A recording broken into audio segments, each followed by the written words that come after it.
preacher and speaker was Archbishop Michael Curry, who used to be the presiding bishop of the Episcopal Church.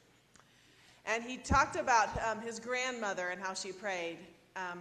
His father was an Episcopal priest, so he knew how to do things correctly and in right order. But his mother's mother came from a different tradition. And I'm not going to even try to recreate him recreating his grandmother praying.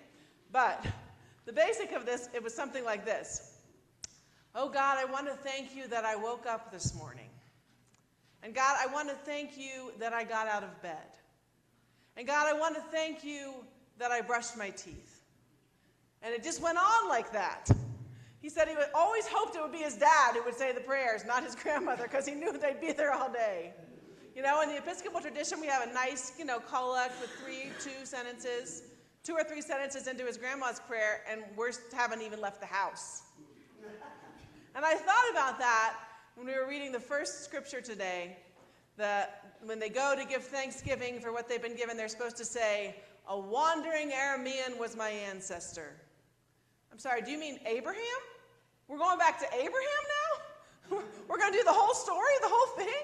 It's one thing to go through everything that happened to you in a day, but you're going to go through everything that's happened in history up until this point? Now we're really going to be here for a long time.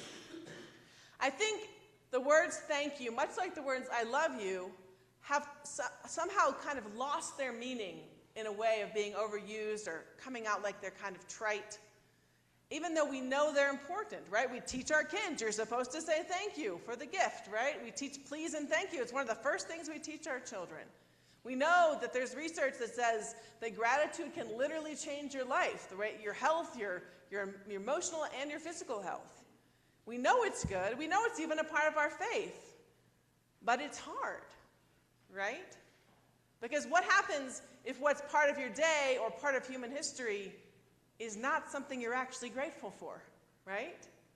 Thank you for putting us into slavery, God. I mean, right? I get the delivery part, but that's not all. Every part of that story comes out as something you should be saying thank you for. Part of the training when you're becoming a minister is to work as a chaplain for a few months in a hospital. And when I was doing that, one of the first people I visited, not an Episcopalian, said, I want to give a prayer of gratitude. And I thought, that's great. He said, I just had a heart attack. I said, okay, but you survived it, so I get it. You want to be grateful. And then he said, but I should have bought a house, but I didn't close on our house because I had the heart attack. And I thought, what? And he's like, and there's actually repairs that we have to do on the house we have now, so now we're going to have time to do them. He had this whole thing worked out. And the more he told his story, I was like, I don't see gratitude in this, right? I mean, he was grateful, and he wanted to express his gratitude to God, but it wasn't the kind of story that I would usually experience as something that you should be grateful for. In today's gospel, Jesus tells us that he's the bread of life, right? Whoever comes to me will never be hungry, will never be thirsty. This sounds wonderful. And there's a reason we cut the gospel off at that point. Because what comes after sounds a lot like what came before, which is the disciples moaning and complaining about how things aren't working the way they want them to, right? So Jesus just fed 5,000 people with almost nothing, then walked on water, and they say, what sign are you going to give us? Right? Now, I don't think Jesus did those things to show what he could do and who he was. I think they were just a part of who he was. But if you've seen those things and you still don't understand who Jesus is, I cannot help you. Okay? And Jesus sort of knew that, right? Even before they asked for the signs, he says, you're not even here to learn from me. You just literally want bread, right? You know I can make bread happen, so you're here to literally get food. And you don't just want dinner, you want a door prize, right? You want entertainment to come. Can you do a show and give us some free bread? And it's comical, but it's also kind of heartbreaking, right? Because it's like Jesus and his disciples aren't even having the same conversation. Barbara Brown Taylor, who, as you know, is my favorite Episcopal priest to quote, She talks about how when her husband gives her a gift, she says thank you before she opens it, right? Like we hope our kids will do on Christmas morning. She says, her husband's a good gift present, and he loves her very much, so she assumes it's going to be good. But she said, even if it's a pneumatic nail gun, which I don't know what that is, but apparently she doesn't want that for Christmas.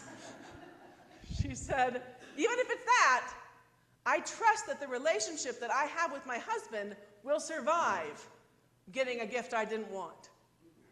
And she said, in the same way, I give thanks to God for my life even before I know how my life's going to turn out. Because our relationship with God, our life of prayer, isn't about getting whatever we want.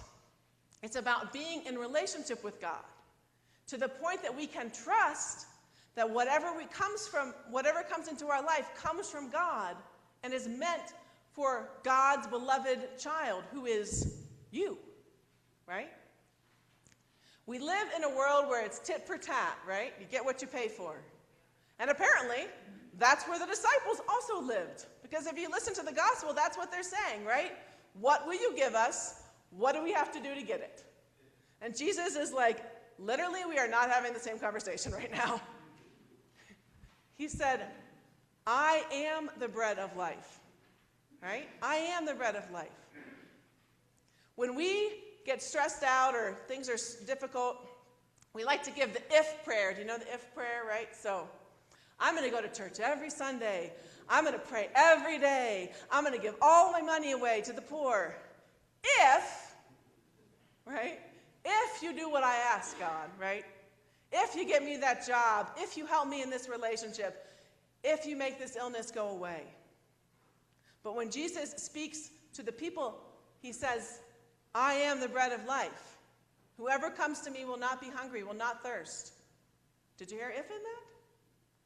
He said, whoever comes to me, right? So you could call that a conditional clause. But it doesn't say if you're good, if you did the right thing, if I like the prayer that you gave. Whoever comes to me, whoever seeks to be in relationship with me and with God, will know God's love and God's peace. Is everything that happens in your life going to be great? Probably not. Do you have some pointers that you'd like to give God after God follows up with the gifts? Probably. But what Bishop Curry's grandmother and the man I visited in the hospital understood is that everything comes from God, including us, right? We belong to God. And God's love for us is incomprehensible. And so what God is giving us as gifts, even if we don't understand it to be wonderful, that we know that it comes from a God who loves us and who we can put our trust and faith into. I know Thanksgiving as a holiday is complicated, right? Because all holidays are. None of them look like what you think they're going to look like if you just watch TV commercials. Maybe you are already starting to get worried about how you're going to pay for those Christmas presents. Maybe you have a child who wants to talk about politics and you don't want to talk about politics. Maybe you don't have any place to go. If you don't have any place to go, I will find you a place to go. Whatever you're struggling with, though, the practice of gratitude can be transformative. Because Thanksgiving isn't just a holiday we have once a year or a thing we do once in a while. It's a spiritual practice that's a part of our faith. We do it again and again.